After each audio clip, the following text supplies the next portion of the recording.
Téma je, co je to být novinářem a novinářkou v Česku. Vítám Marinu Urbáníkovou ze spolku Ženy v médiích, také z katedry mediálních studií a žurnalistiky, Fakulty sociálních studií a Masarykovy univerzity a v neposlední řadě moji kolegyni z NFNZ. Ahoj a je to tvoje. Ďakujem.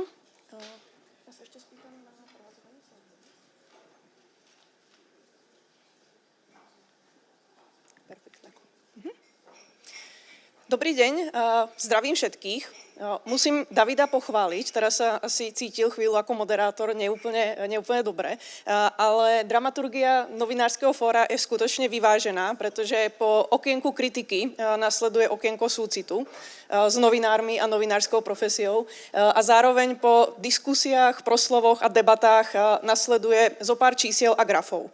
Takže mojou dnešnou úlohou bude veľmi stručne predstaviť jednu časť dotazníkového prieskumu, ktorý sme na podzim minulého roku realizovali so spolkom Ženy v médiích.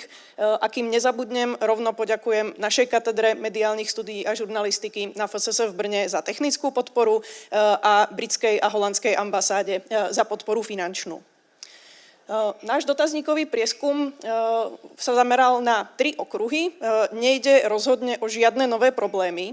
Všetky problémy, na ktoré sme sa pýtali, sú pomerne dobre známe, často sa o nich diskutuje, ale nemali sme o nich čísla. Takže naším cieľom bolo dať na stôl konkrétne čísla a dáta o 3 okruhoch. Ten prvý sa týka pracovných podmienok a švarcsystému a pracovnej spokojnosti.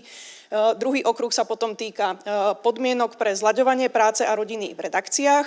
A ten tretí, najväčší, najdlhší, sa týka obťažovania online násilia a dopadov týchto fenoménov na novinárov a novinárky a na ich prácu. Celkovo sa do prieskumu zapojilo takmer 500 novinárov a novinárok, čo z našeho výskumu robí, pokiaľ viem, druhý najrozsiahlejší výskum tohto typu za posledných 30 rokov. Zameriam sa len na ten tretí okruh, skúsenosti s obťažovaním a násilím, ale všetky dáta, vrátane všetkých možných komentárov, voľných odpovedí a nazdieľaných príbehov sú vo výskumnej správe, ktorá je zverejnená na webe Ženy v médiích. Poďme teda na to. Začnem v podstate jedným z najhorších zistení a to je to, aké časté sú útoky na novinárov a novinárky. Pýtali sme sa na to, kto sa v priebehu svojej kariéry stretol s rôznymi typmi útokov, vyhrožovaní a napríklad aj rôznymi formami online násilia a obťažovania. A dospeli sme k tomu, že napríklad urážky, nadávky a zosmiešňovanie sú v podstate dnes už neoddeliteľnou súčasťou práce novinára a novinárky. Má s nimi skúsenosť, nebudeme čítať percento, je to skrátka takmer každý. A keď sa teraz pýtate, ako sa to podarilo tým 3%, tak ide typicky o respondentov a respondentky, ktorí v žurnalistike začínajú. Prípadne sme tam mali pomerne solídne zastúpených novinárov a novinárky z tiskovej agentúry, ktorí sa nepodpisujú svojím menom, takže sú svojím spôsobom krytí značkou. 70% má v rámci svojej kariéry skúsenosť s vyhrožovaním, pričom takmer každý druhý novinár alebo novinárka má osobnú skúsenosť s vyhrožovaním fyzickým násilím. Čo sa potom týka samotnej skúsenosti s fyzickým útokom, tu má 10% dotazovaných a 5% má potom skúsenosť s poškodením alebo zničením majetku. No a potom tu ešte máme špeciálnu kategóriu špecifické formy online obťažovania, kam sa napríklad ráta cyberstalking, prípadne doxing, čo je prax, kedy niekto zverejní vaše osobné údaje na internete s cieľom spraviť z vás terč. A patria sem napríklad aj také tie online masové kampane, kedy vás skrátka, dajme tomu, obťažuje skupina fanúšikov nejakého človeka, na ktorého ste vo svojich článkoch upozornili. Občas to môže byť aj politik alebo politička, ktorý vás verejne skritizuje a jeho fanúšikovia a podporovatelia sa pridajú a píšu potom dotyčnému novinárovi alebo novinárke hromadne rôzne nenávisné správy. Zastavím sa ale ešte na chvíľu pri tých urážkach, nadávkach a zosmiešňovaní, čo je úplne najčastejší problém z nášho zoznamu, s ktorým sa novinári a novinárky stretávajú, pretože napriek tomu, že z hľadiska frekvencie u novinárov a novinárok nebol príliš veľký rozdiel, ženy sa s nimi stretávajú o niečo častejšie, ale nejde o rozdiel zásadný, tak rozdiel sa ukazuje v trošku inej veci, a to je samotný ten terč tých útokov.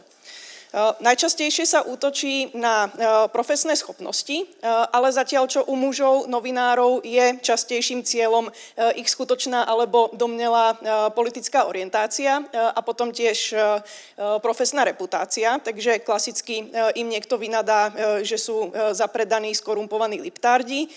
U žien je terčom útoku častejšie ich inteligencia, potom vzhľad a samotný gender, to, že sú ženy.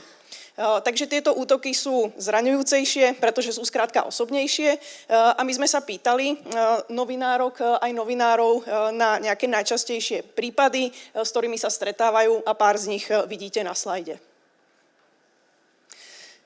Oblasť, kde sa ukazuje skutočne markantný rozdiel medzi tým, čo znamená byť novinár a tým, čo znamená byť novinárka, sú skúsenosti s vyhrožovaním sexuálnym násilím.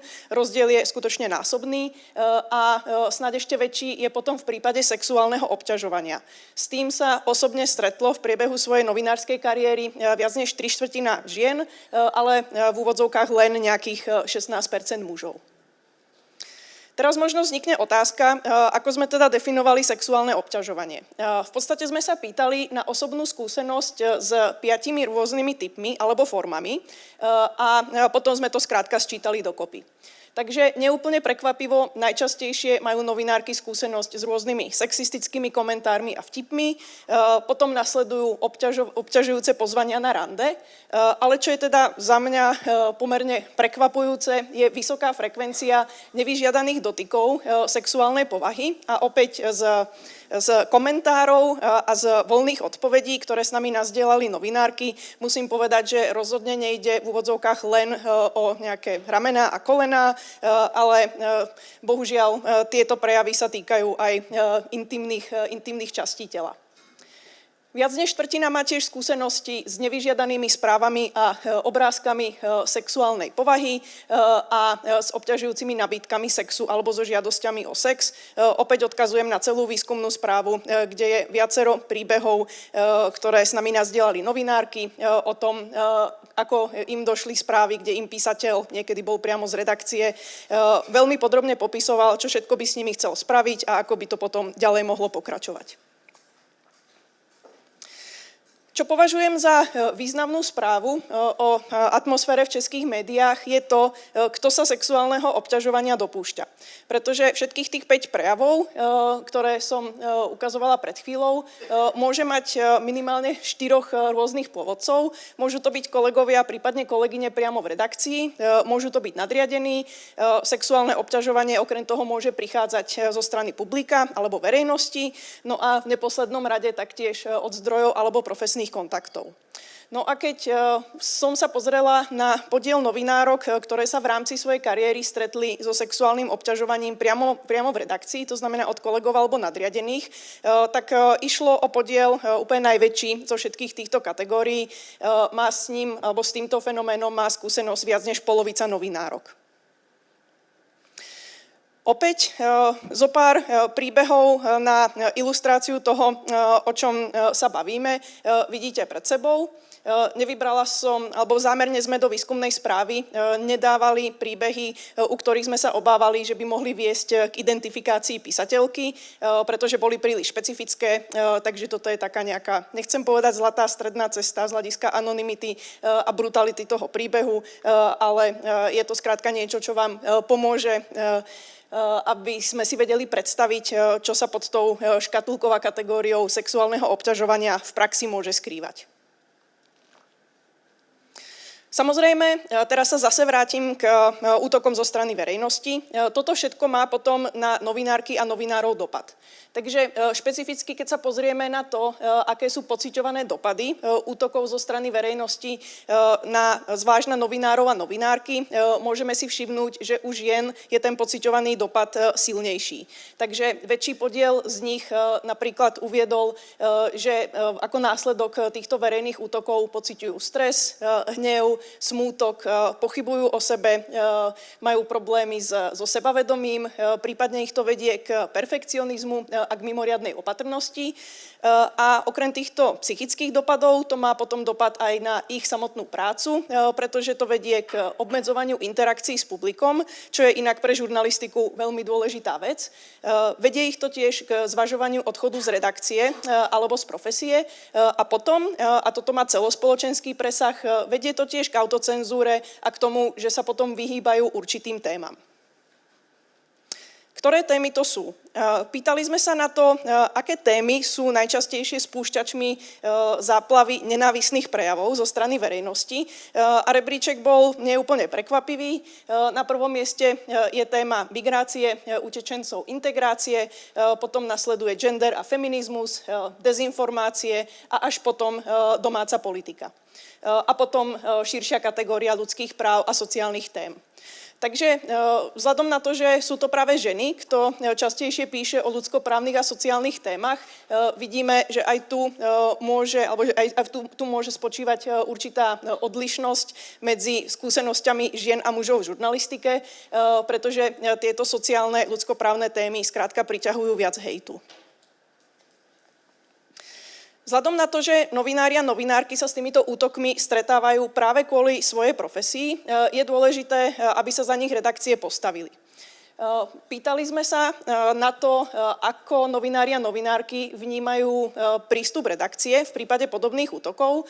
A tá správa je v podstate pozitívna, keď sa na to pozrieme z jedného uhla pohľadu, pretože väčšina uviedla, že tieto prípady útokov ich redakcia berie patrične vážne.